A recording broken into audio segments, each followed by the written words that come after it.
আসসালামু আলাইকুম। Hello viewers, কেমন আছেন? আশা করি ভালো আছেন। আমি আপনাদের ভালো আছি, আলহামদুলিল্লাহ। আজকে আমি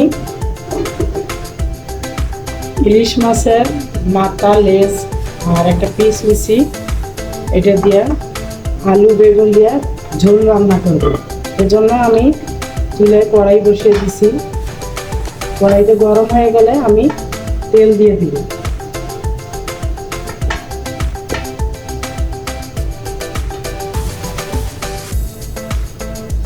কড়াইটা আমার গরম হয়ে গেছে। এখন আমি দিয়ে দিচ্ছি পরিমাণ মতো তেল।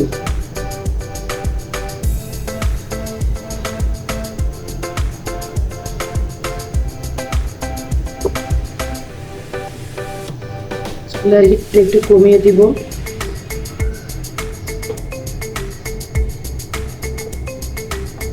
আর সবজিটা আমি এরকম ভাবে কেটে নিছি।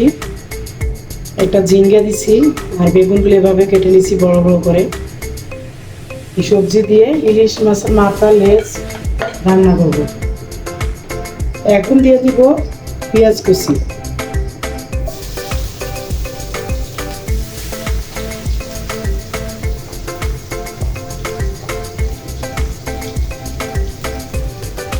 কাঁচামরিচ দিয়ে দিলাম।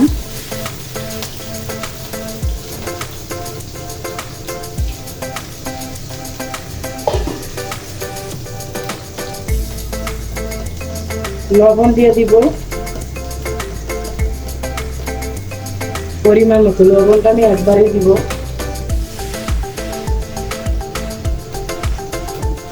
যেহেতু মাছটা মেরিনেট করার সময় আমি লবণটা দিয়েছি, এই জন্য লবণের পরিমাণটা কম দিব।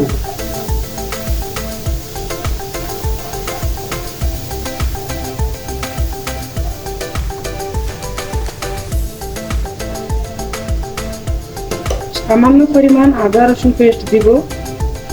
এটা না দিলেও হবে, তারপরে আমি দিলাম।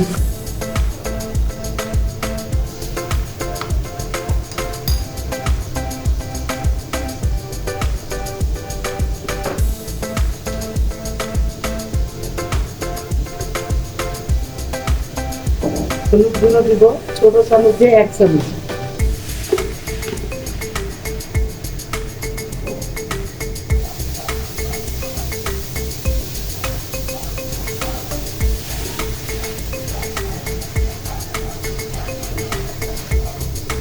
এখন আগে থেকে ম্যারিনেট করে রাখা যে মাছগুলো আমি দিয়ে দিচ্ছি।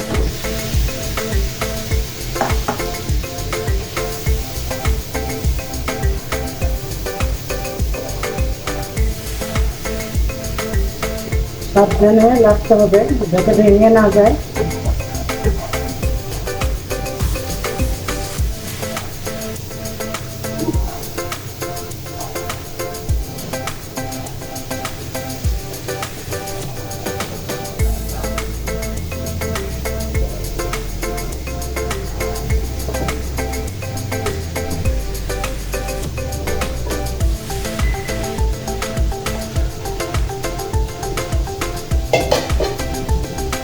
সামান্য পরিমাণে একটু পানি দিয়ে দিচ্ছি।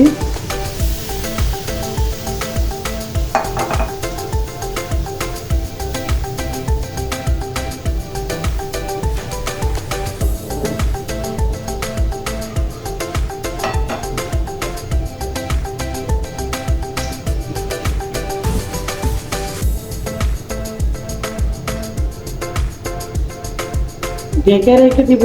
পানিটা শুকিয়ে গেলে তারপরে আমি সবজিগুলো দিয়ে দিব। এখন আমি মাছগুলো উঠে নিব।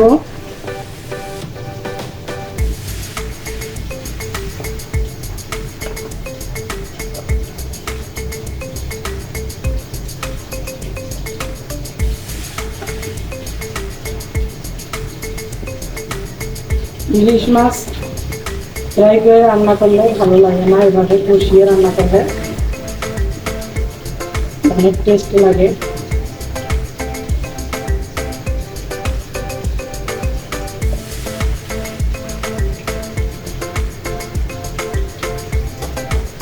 মাথা, লেজ আমি উঠাই নিলাম কষিয়ে। এখন আমি সবজিগুলো দিয়ে দিব। সবজিগুলো আমি এভাবে বড় করে কেটে নিচ্ছি। চুলার হিটটা একটু বাড়িয়ে দিব।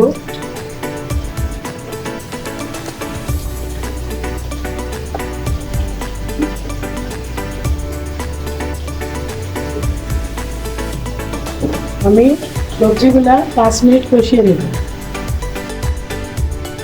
সবজিটা আমি ভালো করে কষিয়ে নিলাম, একদম শুকনো করে কষিয়ে নিচ্ছি।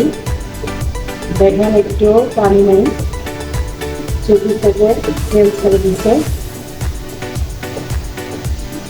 এখন আমি পরিমাণ মতো ঝোল দিয়ে দিব।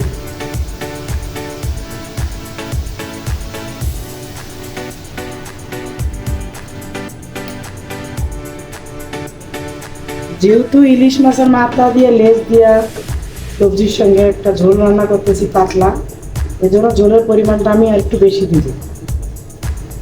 আর এখন গরমের দিন ঝোল রান্না করাটাই ভালো স্বাস্থ্যের জন্য।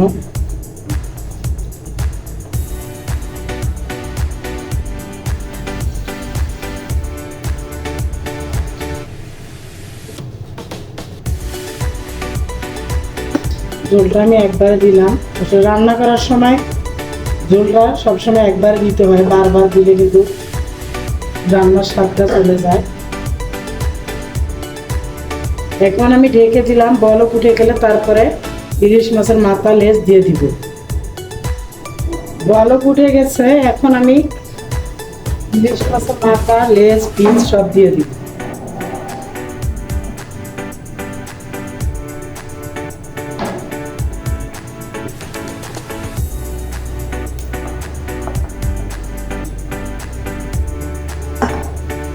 এখন আমি আর ঢেকে দিব না,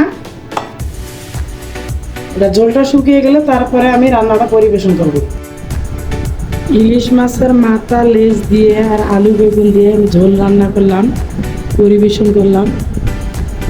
দেখেন বেগুনটা অনেক মোলায়েম হয়ে সিদ্ধ হয়ে গেছে, আর মাথাটা গলে যায়নি, সবগুলো একদম ঠিকঠাক মতো সিদ্ধ হয়ে গেছে। আমি যেভাবে রান্না করলাম আপনারা বাসায় এভাবে রান্না করবেন, আশা করি অনেক ভালো লাগবে। ভালো লাগলে আমার চ্যানেলটা সাবস্ক্রাইব করবেন। ভালো থাকবেন, আল্লাহ হাফেজ।